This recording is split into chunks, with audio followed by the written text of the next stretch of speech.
وَإِلَٰهُكُمْ إِلَٰهٌ وَاحِدٌ، اور تمہارا معبود ایک معبود ہے۔ اس آیت کے شان نزول کے سلسلے میں فرماتے ہیں، کفار نے سید عالم صلی اللہ علیہ وسلم سے کہا، آپ اپنے رب کی شان اور صفت بیان فرمائیے۔ اس پر یہ آیت نازل ہوئی اور انہیں بتا دیا گیا کہ معبود صرف ایک ہے، نہ وہ متجزی ہوتا ہے نہ منقسم، نہ اس کے لیے مثل ہے نہ نظیر۔ الوہیت اور ربوبیت میں کوئی اس کا شریک نہیں، وہ یکتا ہے۔ اپنے افعال میں مصنوعات کو تنہا اسی نے بنایا اور اپنی ذات میں اکیلا ہے، اس کا قسیم نہیں۔ اپنی صفات میں یگانہ ہے، کوئی اس کا شبیہ نہیں۔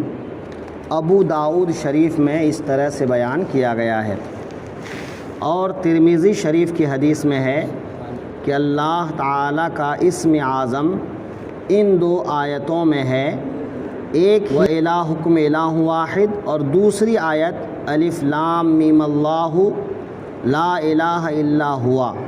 تو ان دونوں آیت میں اللہ تعالیٰ نے اپنی الوہیت اور ربوبیت کو بیان فرمایا ہے۔ اس میں کچھ ایسے الفاظ آئے جو آپ کی سمجھ میں نہیں آئیں گے۔ مثال کے طور پر وہ متجزی نہیں ہوتا۔ متجزی ہونے کا کیا مطلب ہے؟ جو چیز ٹکڑا ٹکڑا ہو، تو جس کے اندر ٹکڑا ہونے کی صلاحیت ہو اس کو کہتے ہیں ہم لوگ متجزی ہونا۔ تو اللہ تعالیٰ کی ذات ایسی نہیں کہ وہ متجزی ہو سکے، یعنی اس کا جز ہو سکے، لیکن ذات باری تعالیٰ کے لیے ایسی تجزی نہیں ہوتی۔ اسی طرح سے اللہ تعالیٰ منقسم نہیں ہوتا، ہے نا، کہ ایک تو یہ ہے کہ خارج میں، یعنی دیکھنے میں آئے کہ وہ چیز ٹکڑی ٹکڑی ہو جائے، اور ایک یہ ہے کہ خارج میں ٹکڑی ٹکڑی تو نہیں ہوتی، لیکن اس میں نشان لگا کے آدھا آدھا کیا جا سکتا ہے۔ میں اتنے انچ ادھر کر دیا، اتنے انچ ادھر کر دیا، بیچ میں نشان لگا دیا، تو منقسم ہونا ہو گیا، ہے نا، ایک حصہ ادھر ایک حصہ ادھر۔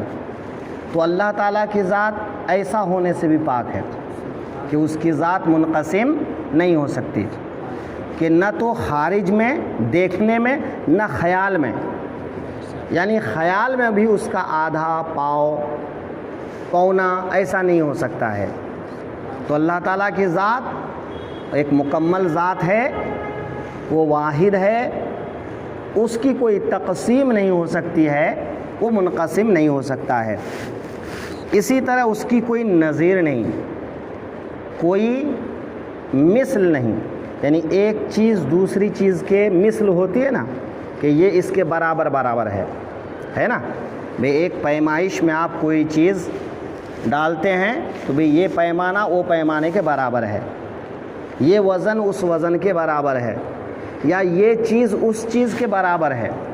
تو اللہ تعالیٰ کی ذات ایسی ہے جس کی کوئی نظیر ہی نہیں ہے۔ لوگ کہتے ہیں نا کہ بھئی یہ آدمی فلاں آدمی کے بالکل ہو بہو لگتا ہے نا، ہم شکل لگتا ہے۔ تو اللہ تعالیٰ کی ذات کے لیے کوئی ایسا نہیں ہے کہ اس کی ذات نظیر سے پاک ہے۔ اسی طرح سے اس کا کوئی شریک نہیں، اس کی ربوبیت میں وہ پالنہار ہے، سارے جہان کا پالنہار ہے، کوئی پالنہار دوسرا نہیں ہے۔ بھائی کوئی کسی کو کھلاتا ہے پلاتا ہے اور کچھ کرتا ہے تو یہ اللہ کے عطا فرمانے سے ہے۔ بھئی اللہ کسی کو نہ دے تو کوئی کسی کو کھلا نہیں سکتا پلا نہیں سکتا، ہے نا۔ تو ایک دوسرے کو پالتا ہے اللہ کے عطا کرنے سے، لیکن اللہ تعالیٰ پالتا ہے، وہ پالنہار ہے تو اپنی ذات کے اعتبار سے وہ پالنہار ہونے میں کسی کا محتاج نہیں ہے۔ انسان پالنہار ہونے میں کسی کا محتاج لیکن اللہ تعالیٰ محتاج نہیں ہے۔ ویسی الہ ہونے میں، معبود ہونے میں اللہ کا کوئی شریک نہیں ہے۔ یہ مشرکین عرب، ان سے جب پوچھا جاتا اس زمین کا پیدا کرنے والا کون، بولتے تھے اللہ۔ آسمان کا پیدا کرنے والا کون، بولتے تھے اللہ۔ تو اللہ کو کائنات کا پیدا کرنے والا تو مانتے تھے، لیکن وہ اپنے طور پر ہزاروں بتوں کو اللہ کا شریک مانتے تھے، الوہیت میں شریک مانتے تھے، ہے نا، کہ بھئی یہ لات ہے، یہ عزا ہے، یہ حبل ہے، یہ منات ہے، یہ اس کام میں اللہ کا شریک، وہ اس کام میں اللہ کا شریک، ہے نا۔ تو وہ لوگ اللہ کا شریک ماننے کی وجہ سے کافر ہوئے، مشرک ہوئے، ہے نا۔ ورنہ اللہ کی ذات اور اس کی خالقیت کا انکار وہ لوگ بھی نہیں کرتے تھے، ہے نا۔ بہت سے لوگ ایسے بھی ہیں جو اللہ کی ذات کا ہی انکار کرتے ہیں، اس کو ملحد کہتے ہیں۔ تو ملحد نیچری ہے نا، تو نیچری بھی اس کو کہتے ہیں۔ تو اس طرح کے لوگ بھی ہیں جو اللہ کے وجود کا ہی انکار کرتے ہیں، لیکن مشرکین عرب اللہ کے وجود کا انکار نہیں کرتے تھے، وہ اللہ کے وجود کا اقرار کرتے تھے، لیکن اللہ کے الہ ہونے میں وہ لات، عزا، منات، حبل وغیرہ وغیرہ ہزاروں سینکڑوں بتوں کو شریک مانتے تھے۔ اسی شرک کی وجہ سے ان کو کافر کہا گیا۔ اچھا، یہاں ایک فرق یاد رکھنا چاہیے کہ ان کا شریک بنانا اور ہے، اور اہل سنت والجماعت کا اولیاء کرام، انبیاء کرام سے مدد مانگنا اور ہے۔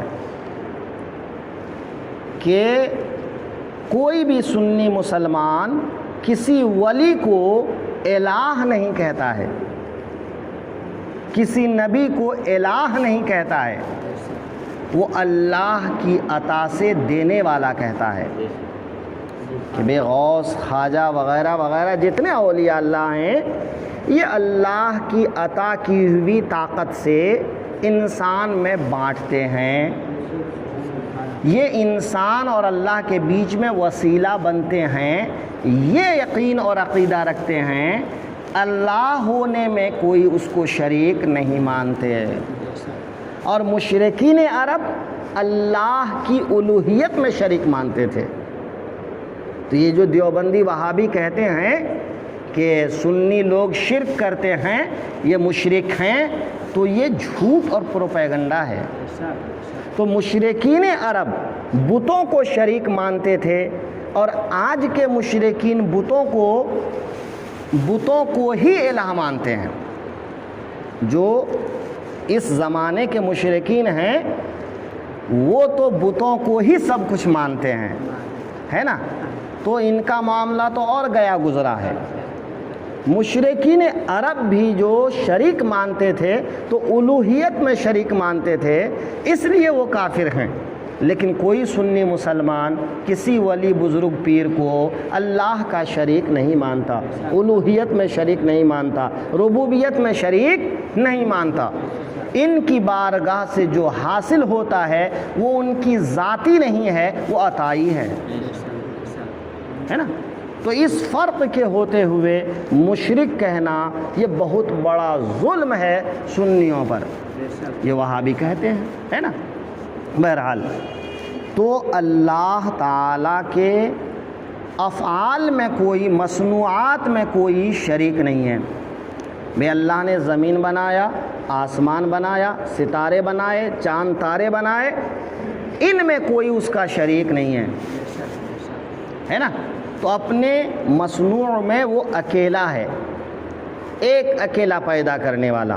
تو زمین کا پیدا کرنے والا وہ ایک اکیلا ہے، آسمان کا پیدا کرنے والا وہ ایک اکیلا ہے، چاند سورج کا پیدا کرنے والا وہ ایک اکیلا ہے نا۔ تو سب کچھ کا بنانے والا وہ ایک اکیلا ہے، کوئی اس کے بنانے میں شریک نہیں ہے۔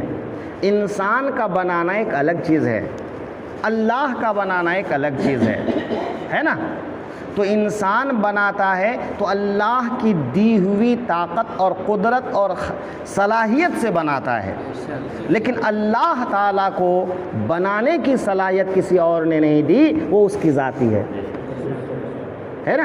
تو وہ صانع عالم ہے، اس کا کوئی اس میں شریک نہیں ہے نا؟ تو اللہ تعالیٰ کی صفت اور اس کی خوبیوں کو اللہ تعالیٰ نے اس آیت میں بہت اچھی طرح سے بیان کیا۔ وَإِلَٰهُكُمْ إِلَٰهٌ وَاحِدٌ، اور تمہارا معبود ایک معبود ہے، لا الہ الا ہوا، اس کے سوا کوئی معبود نہیں، اس کے سوا کوئی معبود کوئی نہیں ہے جس کی عبادت کی جائے، جس کے سامنے سر جھکایا جائے۔ سجدہ صرف اسی ایک ذات کے لیے لائق ہے۔ ہاں، سجدہ تعظیمی، سجدہ تعبدی دو الگ الگ سجدے ہیں، لیکن ہمارے یہاں سجدہ تعظیمی بھی حرام ہے۔ کوئی مسلمان کسی دوسرے مسلمان کو سجدہ اللہ سمجھ کے تو کرتا نہیں، لیکن اگر کسی کی تعظیم کے طور پر سجدہ کرے تو اس کا یہ کام حرام ہوگا، شرک نہیں ہوگا۔ شرک کب ہوگا؟ جب اس کی عبادت کی نیت کر کے کرے، اور کوئی کسی کی عبادت کی نیت نہیں کرتا ہے۔ بزرگان دین کی چوکھٹ پہ جا کر اگر کوئی پیشانی ٹیکتا ہے، ہم اس کو غلط کہتے ہیں کہ یہ غلط ہے۔ سر جھکانا، پیشانی جھکانا، ماتھا ٹیکنا یہ غلط ہے۔ چومنا جائز ہے، چومنا ایک الگ چیز ہے، ماتھا ٹیکنا ایک الگ چیز ہے، سجدہ کرنا ایک الگ چیز ہے۔ لیکن وہ سجدہ کرنا حرام تو ہو سکتا ہے، گناہ تو ہو سکتا ہے، شرک نہیں ہو سکتا ہے۔ شرک کب ہوگا؟ جب کوئی عبادت کرے اللہ کے سوا کسی اور کی، اور کوئی بھی سنی مسلمان کتنا بھی گیا گزرا ہے، وہ کسی ولی کی بارگاہ میں جا کر ماتھا جھکاتا بھی ہے تو وہ عبادت کی نیت سے نہیں کرتا ہے، وہ اس کو خدا نہیں سمجھتا، مزار والے کو وہ خدا نہیں سمجھتا، تو پھر یہ بھی شرک نہیں ہوا۔ لہذا قبر پجوا جو کہتے ہیں یہ بھی غلط کہتے ہیں، ہے نا؟ تو بھی ماتھا ٹیکنا، سجدہ کرنا زیادہ سے زیادہ حرام، ہم اس سے منع کرتے ہیں۔ ہم لوگ تو یہ کہتے بھائی 4 ہاتھ دور سے فاتحہ پڑھو، دعا مانگو، ان کے وسیلے سے اللہ تعالیٰ سے مانگو، یہ صحیح ہے نا؟ لیکن اگر کوئی خواندہ اور بے پڑھا لکھا بندہ، نا سمجھ بندہ ایسا کرتا بھی ہے تو وہ زیادہ سے زیادہ کیا ہوگا؟ حرام ہوگا۔ اور حرام سے آدمی کافر نہیں ہوتا، مشرک نہیں ہوتا۔ حرام کرنے والا گنہگار ہوتا ہے، فاسق ہوتا ہے، وہ کافر نہیں ہوتا، مشرک نہیں ہوتا ہے نا؟ لا الہ الا ہوا، اس کے سوا کوئی معبود نہیں مگر وہی ایک معبود ہے نا؟ لیکن اس معبود کی صفت کیا ہے؟ الرحمن الرحیم۔ وہ معبود کیسا ہے؟ رحمان بھی ہے، رحیم بھی ہے۔ دنیا آخرت میں رحمت فرمانے والا وہی ہے، کہ دنیا کی رحمت بھی اسی کی ہے اور آخرت کی رحمت بھی اسی کی ہے۔ تو وہ رحمان بھی ہے، وہ رحیم بھی۔ رحمان، اس کی رحمت دنیا میں عام ہے، وہ ہر کسی کو دنیا میں اپنی نعمتوں سے نواز رہا ہے، چاہے وہ اس کا انکار کرنے والا کیوں نہ ہو، اس کو بھی بھوکا نہیں مارتا، گنہگار کو بھی بھوکا نہیں مارتا۔ تو ایمان والا ہو، بے ایمان ہو، مشرک ہو، کافر ہو، سب کو وہ روزی دیتا ہے، یہ اس کی رحمت ہے۔ لیکن آخرت والی جو رحمت ہوگی وہ صرف ایمان والوں کے ساتھ ہوگی، اس لیے وہ رحیم بھی ہے۔ رحمان دنیا کے اعتبار سے، رحیم آخرت کے اعتبار سے ہے۔ تو اللہ وہ ہے جو رحمان بھی ہے اور رحیم بھی۔ اس کی رحمت کا تقاضا یہ ہے کہ تم آج کھا رہے ہو، پی رہے ہو، موج مستی کر رہے ہو، ورنہ چاہے تو آن کی آن میں ختم ہو جاؤ، ہے نا؟ کہ اللہ قادر مطلق ہے، چاہے تو تم کو ہلاک کر دے، لیکن صبح سے شام تک نافرمانی کرتے ہو پھر بھی وہ تم کو روزی دیتا ہے، تمہیں موت نہیں دیتا، تمہیں سانس لینے کی مہلت دیتا ہے، تمہیں توبہ کرنے کی مہلت دیتا ہے، تو وہ رحمان ہے۔ لیکن آخرت میں اس کی رحمت ایمان والوں کے ساتھ میں خاص ہے۔